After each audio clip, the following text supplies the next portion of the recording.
alegoria não precisa ser expressa no texto escrito, pode dirigir-se aos olhos e com frequência encontra-se na pintura, escultura e noutras formas de linguagem, né? Então a gente também estava falando isso não se reveste apenas, se restringe ao texto escrito. Embora opere de maneira semelhante a outras figuras retóricas, a alegoria vai além da simples comparação da metáfora, né? Metáfora, como você falou, é uma outra figura que trabalha em termos de comparações, né? Comparações não explícitas através da qual você faz a pessoa entender alguma coisa através de outra, né? Poxa, fulano é um verdadeiro, fulano é um touro. Olha a expressão física também, fulano é um touro. O que você entende imediatamente? Fulano é forte, né? É robusto, né? Isso é uma metáfora. Fulano é forte como um touro, já é a figura de comparação, que já é mais direta. Você explicita a comparação. Na metáfora, você não deixa clara a comparação, ela é subentendida. Você vai entender a força dele, porque você traz dentro de si, até uma questão meio arquetípica que está lá no nosso inconsciente, a ideia, né, de que o touro é um animal que intuitivamente simboliza força, né? Qualquer pessoa, quando olha para um touro, independente de ter sido instruída sobre isso, associa o touro ao vigor, à força, pelo porte físico, etc. do animal. Então, a alegoria vai além da simples comparação da metáfora. A fábula e a parábola são exemplos genéricos de aplicação da alegoria, às vezes acompanhados de uma moral que deixa claro a relação entre o sentido literal e o sentido figurado. Ou seja, qual é a função de uma alegoria? É você usar de um recurso além do sentido literal, que é aquele que usualmente nós utilizamos, para poder, através de uma imagem, chegar a um nível maior, mais fácil, mais permanente de entendimento. Marca mais também. Exatamente. Você vê todos os ensinamentos de Jesus de parábola, ela fica no nosso entendimento. Você começa, estuda uma vez e aquilo fica, né? Porque você não mete a figura, fica fácil. Isso que você está falando também é interessante, porque vamos falar do ensinamento de Jesus, né? E se a gente for um pouco antes de Jesus, naquele mesmo campo, os 10 mandamentos. Que são uma referência de código moral também, que Moisés trouxe lá. Aí tem lá, não matarás. Tem alegoria nenhuma, né? Um mais um é igual a dois, não matarás, não tem, né? Ele coloca uma coisa clara, não matarás. Né? Tá certo, não matar, todos nós temos o consenso aqui de que não se deve matar. Mas não concorda que, em termos de ensinamento, de crescimento para nós, é algo muito mais pobre? A gente não concorda que na mensagem de Jesus, eu não me lembro de Jesus falar em algum momento assim, não matarás. Ele validou a lei, né? Não vinha destruir a lei. Mas ele não ficou se pegando em códigos desse tipo, em legislar códigos desse tipo, que são muito parecidos com os nossos códigos humanos, né? Não passarás de 90 km na linha vermelha. Não poderia ser uma coisa que está lá nos 10 mandamentos? Está no nosso código aqui, que você não pode passar. Jesus não trabalhava muito com esse tipo de aplicativo. É mais a coisa do amor mesmo, né? Aquela coisa da energia mesmo do amor, né? Da fraternidade de Jesus. E aí isso não tem a ver com o que a gente está falando desde o início, assim, veja o que tiver olhos de ver. Quer dizer, olha a proposta de conhecimento. As duas coisas chegam no meio, né? Amar ao próximo implica em não matar o próximo. Mas Jesus não disse não matarás o próximo.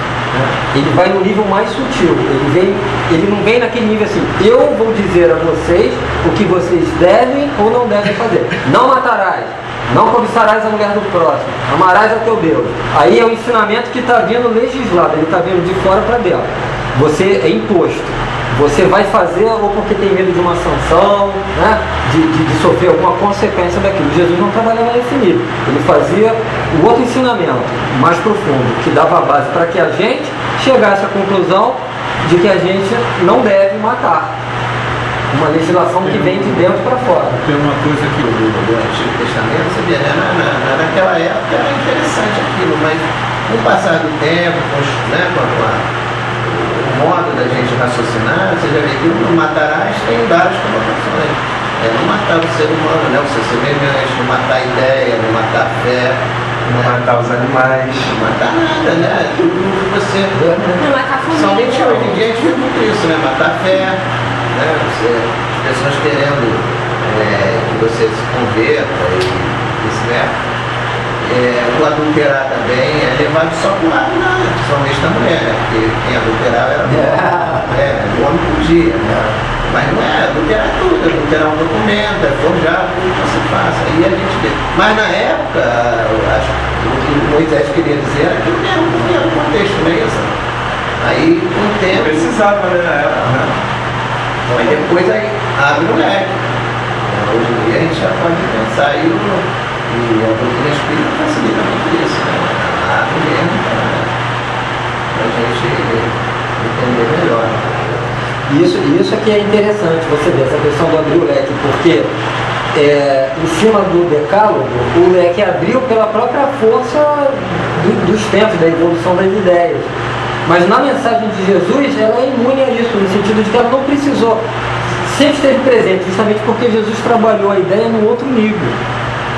Quando você falou isso do Renato Russo, olha aqui, um exemplo moderno, né, do uso do discurso através das figuras, semelhante àquele.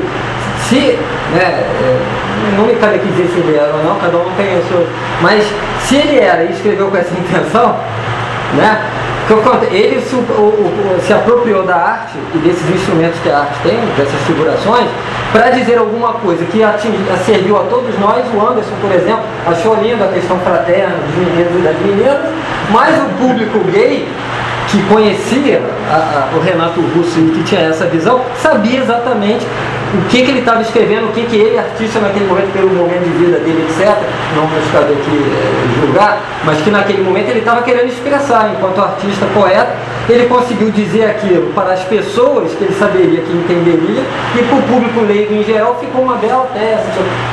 Você está entendendo? Olha o poder que tem o domínio do discurso através das figuras, etc.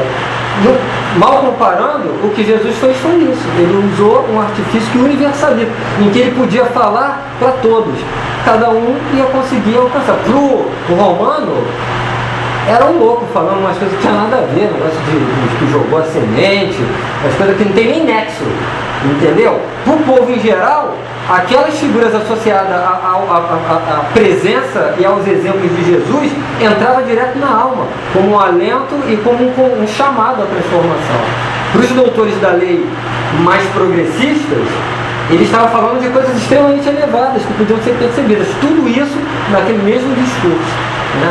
O mesmo discurso era apropriado de forma diferente. Esse exemplo que você deu foi ótimo, que mostra aqui no nosso tempo mais atual exatamente como que, né, a figura poética e com todos esses instrumentos que ela se une pode se valer disso daí. E a evolução das ideias faz exatamente isso. Ela começa a retirar mais daquilo.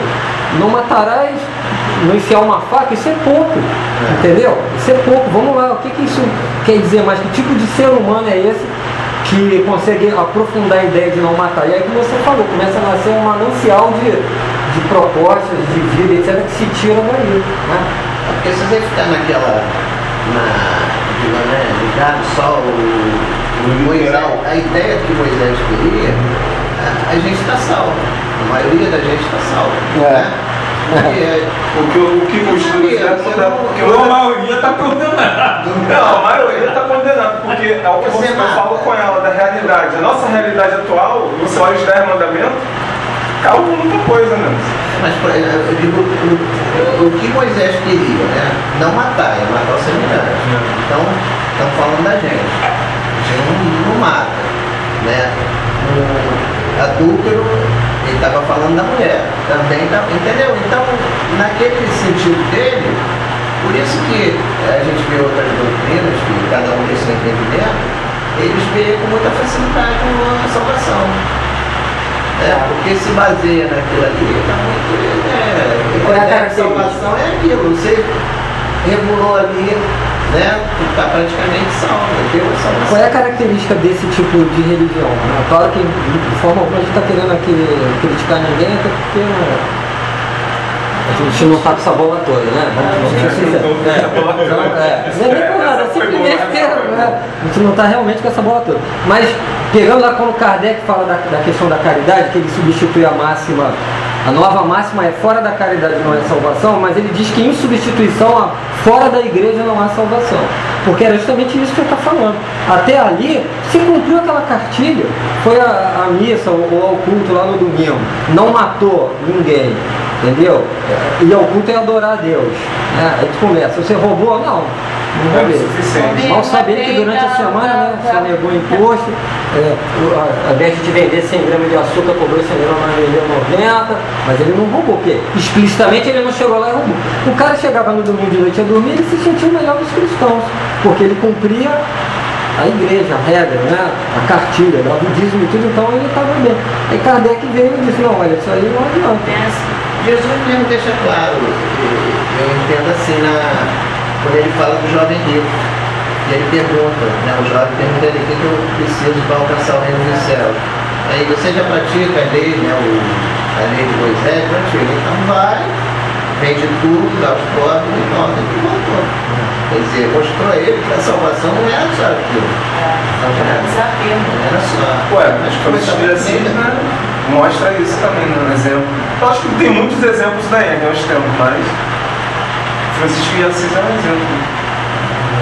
Deu uma palhinha qual é o caminho correto mesmo. Mas também tem aquilo também, o Paulo, o apóstolo Paulo, ele falava, o princípio ele fala assim, todas as coisas me são lícitas, mas nem todas as coisas me convêm. Ele estava ciente que ele poderia fazer qualquer coisa que se quisesse marcar, fazer, tal, acontecer, mas ele estava ciente que aquilo não iria trazer nada de bom para ele, que aquilo dali não convinha para ele fazer aquilo. Exatamente, e eu acho que essa assim, meio que é a síntese do que a gente está discutindo hoje aqui. É que todas essas atitudes, ações, esses valores, na proposta de Jesus, eles têm que vir desse entendimento da nossa liberdade de decisão, nosso livre-arbítrio, e de que as ações que nós vamos tomando na vida, elas têm que ser construídas, os caminhos verdadeiros, a partir das nossas decisões. Decisões que vêm por uma motivação própria, como eu sei que eu tudo posso, mas nem tudo vai me conver. Mas só que eu vou seguir por esse caminho porque eu estou aprendendo que esse é um caminho que realmente constrói, é um caminho que é propiciador da felicidade, da paz, dos valores verdadeiros. Não porque alguém me disse que se eu for por ali o diabo está me esperando, que era a lógica que infelizmente até prevaleceu depois de Jesus, que é uma lógica de intimidação, que tenta trazer alguns valores que são determinados fora de você, quer dizer, alguém de fora diz e escolhe o que é o certo e o errado e cria mecanismos para te intimidar a seguir o que eles disseram que é o certo. Enquanto que o que Jesus fazia não era isso, era exatamente o que você falou. Jesus dava elementos para a gente refletir e para que nós começássemos a fazer as nossas escolhas, que até errássemos sim, mas que quando acertássemos por uma decisão e convicção íntima nossa, porque isso é uma coisa que é verdadeira.